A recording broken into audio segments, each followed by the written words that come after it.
Churches often have a mission statement or a vision statement.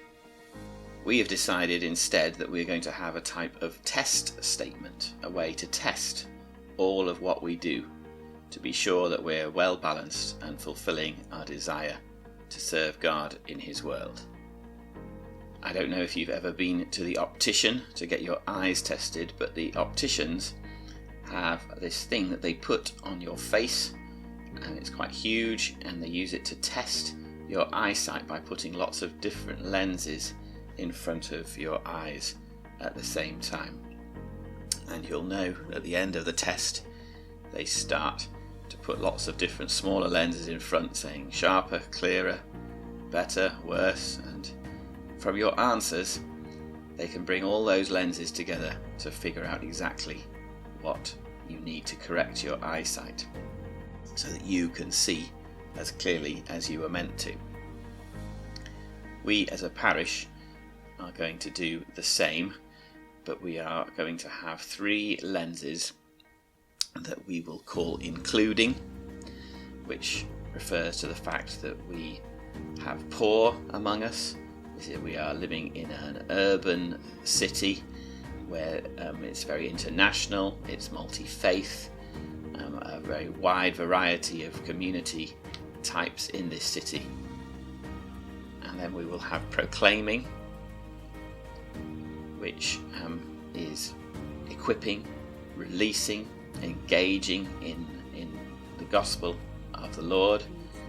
We believe that all are called to this ministry and that every member of our church should be proclaiming what we believe, that Jesus Christ is Lord.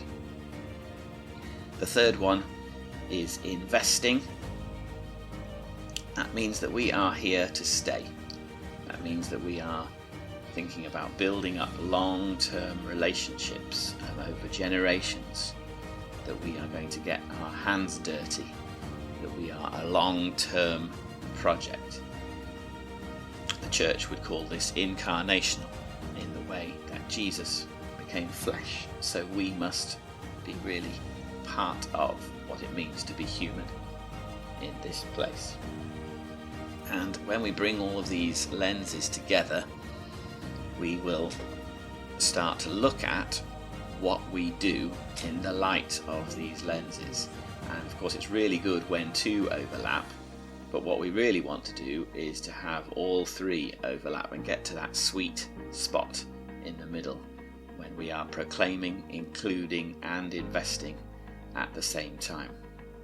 And we will apply this test to all that we do, to all our projects, to all our funding applications, to the vicar's diary, to staff reviews, to PCC meetings, and especially to church services. When we're in church having a service, that's not going to be a time where we can do lots of proclaiming and fulfill that lens, but leave out the other 2 lenses of including and investing.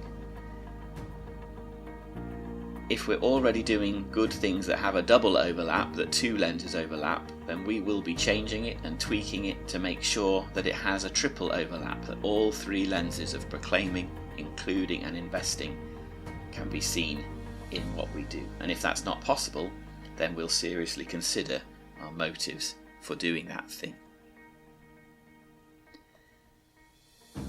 Now, it's rare that you will see these 3 separate, because we're not here to separate them out, but I just want to remind you that if they are separate, then if we're doing only the including lens in our churches, then what difference are we to Bradford Council or to social services or to our schools and hospitals? They're all great things, but that is not the church. Or if we're only investing on the invest lens, then what difference are we to a bank or to a company or to an environmental pressure group? Again, all good things, but that's not the church. And even if we only proclaim the thing that perhaps some may say that that's what the church is for, then that isn't good enough either. Now James chapter 1 says, obey God's message. Don't fool yourselves by just listening to it. If you hear the message and don't do as it says, then you are like someone who forgets what they look like as soon when they stare at themselves in the mirror, as soon as they leave. But you must never stop looking at the perfect law that sets you free. God will bless you in everything you do if you listen and obey and don't just hear and forget. So that's the Parish Lens test, including, proclaiming and investing. And we will be working very hard to make sure everything that we do brings our church to the very centre of these three things.